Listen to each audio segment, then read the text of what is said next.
السلام عليكم ورحمة الله وبركاته. أهلا بكم أعزائي المشاهدين في قناة فنون الغاية المصرية، قناة مصطفى خفاجة، في أكبر مجمع للحمام في سوق السيدة عيشة في مصر. وإن شاء الله هنلتقي بأكبر غواي الغاية المصرية. عم هشام، احنا دلوقتي كنا بنتكلم في موضوع الغاية المصرية زمان ودلوقتي بالنسبة للنش وبالنسبة للفرخ. النش باظ تمام، قولا واحدا. تمام. المعارك اللي انا حضرتها وانا عيل صغير مش هي طريقه النش دلوقتي. تمام. هو ده اللي بقول لك عليه. في الحرفنه انبهارك وانت وكمية. شاب. هقول لك ايه وانا عيل صغير، انبهارك وانت عيل صغير غير انبهارك وانت كبير. انا كنت بروح ممكن انبهارك، لا مؤاخذه يا عم هشام معلش عشان اوضح الحته، عشان تجيب برضو انت بتجاوب على اللي انا قلته. ممكن انت انبهارك وانت شاب صغير واقف قدامنا اهو، شاب صغير ينبهر بالحمام دلوقتي، انت كراجل كبير دلوقتي شايفه غلطات مش هيعجبك. هو ده بقى اللي بيتكلم فيه عم هشام. ايوه يا عم كان هشام. جنبي 3 غيات زمان، الثلاثه دول قرايب ولاد عم كانوا بينشوا. اسمهم ايه بقى؟ شوكت وخيرت 2 اخوات، يمكن عم عارفهم، ومجدي يعقوب ابن خالهم، وايهاب ابن خالهم الثاني. ايهاب كان ريشه خفيف، كان بيقدم الاولى، يا يخش الحفظيه يا يخش ورا السكه الحديد. خيرت وشوكه كانوا بيتنوا حمام وراه، واخد بالك. كنت بتتفرج على مجال كبير قوي، المجال ده كان رايح جاي بيقعد لحد بالليل. القطعيه لو غلط بيردوا الحمام، صح، واخد بالك. بيسقطوا الحمام بعد كده، بيزودوا بيعملوا كحل، حمام في الكحل. انما دلوقتي اللي انا بشوفه شويه عيال بتطلع بتقوم واخداك ونازله بيك. بعد اذنك يا عم مصطفى، لا مؤاخذه انا اسف يا عم هشام، حبيبي يا عم هشام. بص، هو ده اللي احنا كنا بنتكلم عليه. ده مزرزر دلوقتي. احنا بنتكلم دلوقتي على مستوى الحمام، ده الراجل مشكوره، بس هو ده فرد حمام معانا اهو دلوقتي. ده مثلا دبوره اهي، دبوره خضراء اهي. هديله مثلا ايه؟ بوريك ان عتقه، معلش. هديله مثلا عتقه او هديله مثلا نتايه برقبه صفراء، كده باظت الدبوره. كده يديك نقش، كده باظت. دخلك دبورين في بعض. ما هو ده برضو الناس لازم تعرفها. يعني مثلا دبوره خضراء يبقى انا ايه؟ اول حاجه لا اديله ازايه اللي هي المتاحه وكتير منها، لا اما قشائيه وده الاحسن برضو، لا اما ايه لو بدبوره خضراء بقى انت كده ايه عديت من باب المال. لكن ما تدوش ايه برقبه صفراء. برقبه صفراء هيبوظ لك اتياب فرد حمام، والصف يجي يقول لك ايه اتيابه باظت من اللق، واللق ده المرحله الاخيره للغاوي. ده اللي احنا كنا بنقول عليه من شويه، الغاوي. اللي احمد قال عليه الغاوي لو في فرد الحمام عنده ممكن يقعد عنده في الباب سنه ما يدلوش. ما يفرحش بلاقه سريع عشان اخد منه الشغل سريع عشان ده اتاجر فيها. شغل البوظان ده كان بتاع النشيشه زمان، اللي كانوا بيطلعوا جلد النمر، البتنجاني، عفش الجنينه. بس والله العظيم يا عم هشام كان فينا الشيشه منظمه وكانت تفرج احسن من الفريخه. ده كان بتاع النشيشه. والله كان فينا الشيشه احرف من الفريخه. النهارده بس دلوقتي ده قال اللي له بيستسهل يا عم قال له ما هشام. بقاش فيه الكلام ده. دلوقتي ده اللي بيستسهل. ما هو دلوقتي ما فيش ولا تياب يعني دلوقتي اللي بيحط تياب على بعضها حتى ما بيراعيش. الحمام بتاع زمان انقرض للاسف. في حمام دلوقتي بس مش جمال الحمام بتاع زمان. صح، صح. بقت ريحه من حمام زمان. كان يقول لك العظم ده يافطه، هنا النهارده هم بيقولوا يافطه بس ما عرفوش شكل دي يافطه. طب يا عم هشام، احنا ممكن يفضل نعمل يعني عرض العظم مش عريضه قوي. احنا ممكن انا كان جنبي 2 خواجات، صوة ومخالي، واخد بالك. الناس دي كانت بتربي صوافه بس. تعالى يا عم هشام اتفضل. وناس من اعظم الناس اللي كانت بتربي صوافه.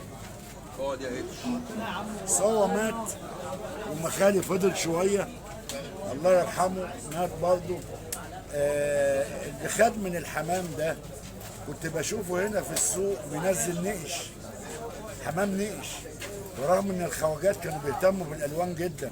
بوظ الدنيا يا باشا كان في ازازيه في اول التسعينات في معرض بتاعه الخواجه مخالي، انا سمعت انها كانت معموله ب 5000 جنيه، وكان ساعتها ده كان رقم ساعتها. 5000 رقم.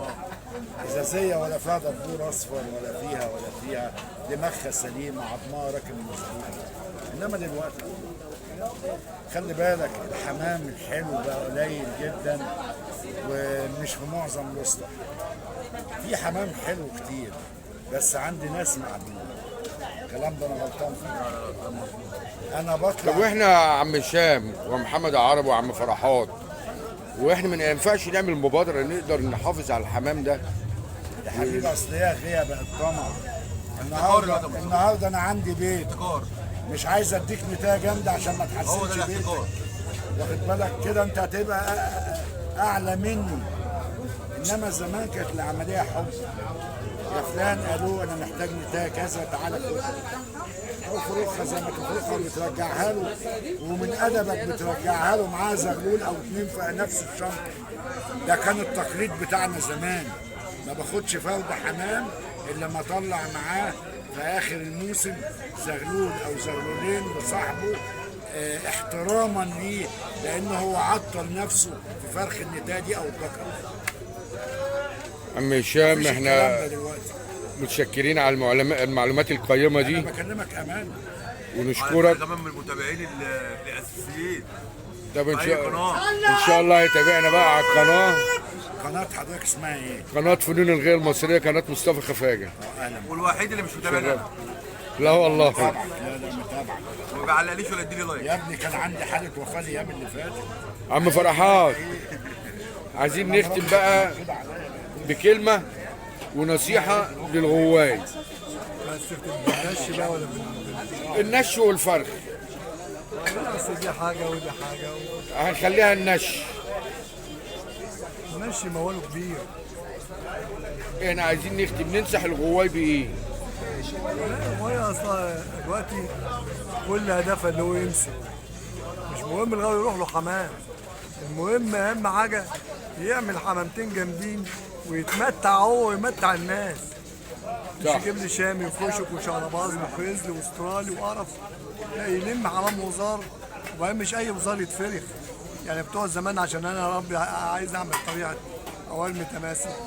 الحمام اللي بفرخه ليه تقليب. اول حاجه الفرد بقى ريشته تكون عريضه. تمام. صندوق مسحوب زي الجريده. ريشته ملضومه. اطلع غيات الشباب دلوقتي رجليه فتح واطية. البداية. هتشوف حمام ايوه رجليه سياره. وريشته عريضه والمسحوب زي الجريده. ده الفرد حمام الوزار مش بالصدر ولا بالقلب عالي. يعني بص يا جماعه، حتى فرد الحمام النش ليه اوصاف وليه بالظبط. تقليب معين. بالظبط. ما اجيبش فرد حمام يكون دمه ما ينفعش صغيره تطلع تتنشى ونش. وبعدين هو مش فاهم الكلام ده خالص. سلطه دلوقتي كشري خبط ورقع وشور وبعدين الحمام يحب حاجه. الحمام عايز الهدوء وعايز الخدمه الجباره والنار. هتنش حمام وتتمتع. بعدين اغوى الحمام الوزاره طالما انت بتنش. وبعدين الغايات المفروض الغواي اي منطقه فيها غواي ونتفقوا مع بعض. في اصول وفي مزاج وفي نش. مش في خبط وافزع. تخبيط ده بيصرخوا الحمام. لا بيصرخوا الحمام ويقعدوا يترشوه. ده الصفاره دي ما كانت بتتعمل في حاجه معينه بس. اول ما الحمام يديك ظهره يا محمد كان يروح مدي الصفاره. بص تلاقي الحمام ماشي على ماشي على جنابه، تقلب على جنابه ولا وتبص صفارة تلاقي ولا شوار ولا الكلام انا قلت ده. لك زمان ما كناش بندي صفار. دلوقتي في ابلكاش. صدقني زمان- والاسطوانات زمان بتاعت وانت بتدشر ما بتستخدمش الصفار لا ولا لا لا الشوار ولا ولا الصفار. الشوارع. وبتشيل الشبك من على العرق طول ما انت- عشان لو معاك حد في الغيه ما يلف الزغلول ويرعن زغلول او يكسره. هو في التماثل لو في نش ده بس جامد. انت بتلف فرد حمام؟ بتلفه؟ لا. بتلفه. هو زمان كانوا بيركبوا طرات. لا. كان في حرب ساعتها. أنا أول- الحمام كله ما بيجي بيحطط في الضلمه. انا اول ما نشيت وتعلمت النش رحت جبت اولى كانوا 45 واحده. ما كانش فيه عرق، كان الاربع جناب بس يا محمد. وكان يقول لي اطلع بالليل تحط الاكل والدنيا ضلمه، اول ما انزل من الغايه تنور النور. قال لي اتفرج عليهم بعد ما ريشهم يكمل واطلع. طلعت يا محمد لقيت لك الحمام ده كنس، بره اكن اول مره يشوفني في الغيه. انت فاهم يا محمد؟ انا استعجبت من الطريقه، بس انا اتعلمت منها كتير. يعني ولا ظهر يقف عليه الحمام، كان الحمام ينزل من كبد السما على الغيه تحت في الارضيه بتاعت الغيه. خلي الحمام كله يا مصطفى كله مستوى واحد وتقليب واحد. انا بتكلم في حمام الجامد، حمام الضلمه. هل النهارده بتلاقي الغيه دي او الغو ده او النشيش ده مستوى زي التاني؟ لا يبقى ركز على فكرك انت دلوقتي ضعف نشيشه وسكه مش حمام. محدش بيعلم ومحدش فاهم حاجه. يا سعادة الباشا لما بيبقى ليا صديق في مصيف بيديني مفاتيح غيته، لان انا ما بقتش انش بقالي سنين طويله. انا بنزل حمام ليس له ملامح، ما يبانش لا استرالي ولا بلدي ولا ابن ايه. الحمام بيتنش كويس، بيتنش حمام ملوش نوع. انا مره لعبت على ذكر ابيض برقبه صفرة وفاكره صافي، الدنيا ضلمه مش شايف. اول ما نزل وحبس شديت شبكه الحمام قلت له بلدي ده ابيض قد كده برقبه صفرا. لا مصدقك والله، انا عشان احنا وقعنا فيها كذا مره. شويه بالليل فانا عمال العب قلت يا ده صافي واخد بالك. اول ما حط وحبس بمسكه ذكر بلدي قد كده برقبه صفرا، لو ايه ورقبه قريبه من الشعره كمان محمره سبحان الله. وبلدي. طب حتى لو انا كده وبرقبه صفرا، طب ما ده ليه اسلوب في النش وده ليه اسلوب في النش، ده ليه سوق ده ليه سوق وده ليه سوق، بس هي بقت كشري. نشكركم يا جماعه على المعلومات القيمه دي، ونشكر عم هشام ومحمد العربي، ونشكر عم فرحات، ربنا يخليه لنا يا رب ودايما يفيدنا في الغايه المصريه.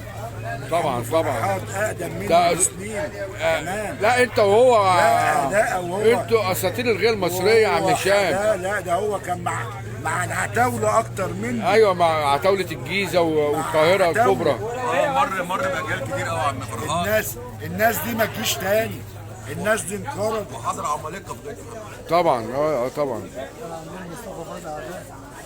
الراجل رهيب، مصطفى فزع الله الراجل رهيب في النش، كان يحب النش بجنون. طلعت عنده ضد نفسيات السكروتات روحنا مصوفه ايه كلها بتترمي، كلها بتترمي. الغية روحت خلاص. هاتوا ده الغية روحت، قول لهم كده، قولوا جواي الغية روحت، ما بقاش في جواي، قول لهم كده.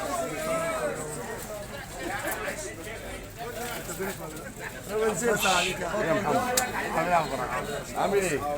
فرحات كلهم خلاص. دلوقتي بقت ايه؟ هات وبيع. نبيع كلنا نبيع لبعضينا.